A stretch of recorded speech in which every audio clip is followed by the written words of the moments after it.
we will demonstrate an activity of chapter light. By this activity, we will understand refraction and the laws of reflection. Before starting this activity, we would like to ask some questions. Can you please explain me what is light? Yes, absolutely. Light is a form of energy which flows in a straight. Can you please explain me what is light? Yes, absolutely. Light is a form of energy which flows in a straight direction. Can you please tell me how many laws of reflection are there? Yes, there are two laws of reflection. Karan, what does the first law of reflection say? The first law of reflection states that angle of incident is equal to angle of reflection. And what does the second law of reflection say? The second law of reflection states that the incident ray, the reflected ray, and the normal ray all lies in the same plane. Mohit, can you prove first law of reflection experimentally? Yes, absolutely.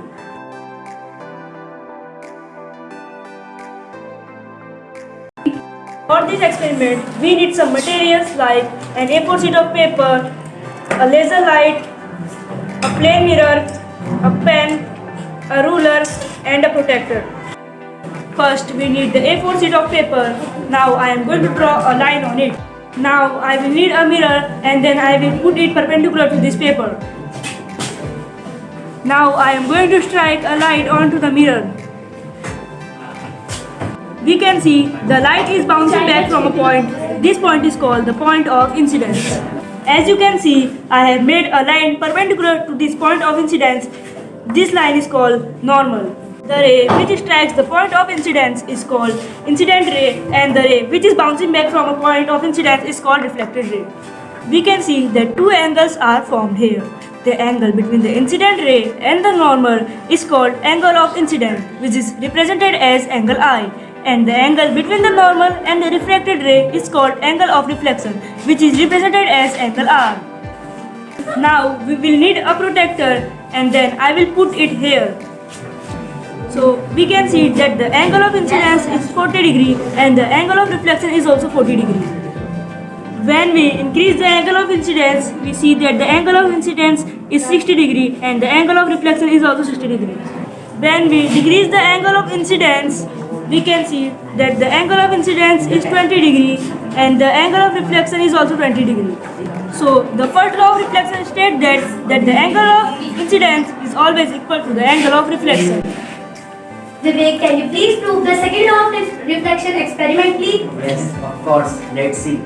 So, as we can see that the incidence ray, normal and reflected ray all lies in the same paper.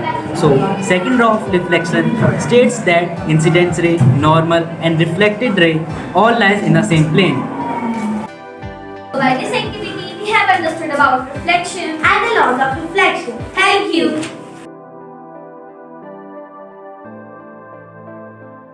Good morning all of you. Today we are going to perform an activity of chapter Chemical Effect of Electric Current. The name of today's activity is Do Liquids Conduct Electricity? Before start, we would like to ask some questions. So Mohit, can you please tell me what is electricity? Yes, electricity is a form of energy that is produced by the movement of electric charges through a conductor. Okay.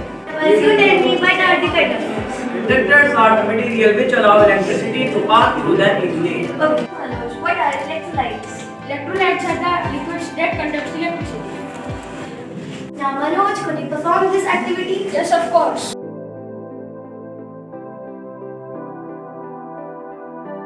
This activity we have some liquids: salt solution, lemon juice, kerosene, and sugar solution. Set up an electric circuit using battery, wires, and a bulb. And we have a small gap between these wires. So first we are going to dip these wires into this salt solution. We can observe that the bulb is glowing. It means the salt solution conducts electricity.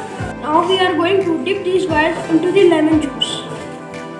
We can observe that the bulb is glowing. It means the lemon juice also conducts electricity. Next we are going to dip these wires into the sugar solution. We can observe that the bulb is not glowing. It means the sugar solution does not conduct electricity. Finally, we are going to dip these wires into the kerosene. We can observe that the bulb is not glowing. It means the kerosene does not conduct electricity.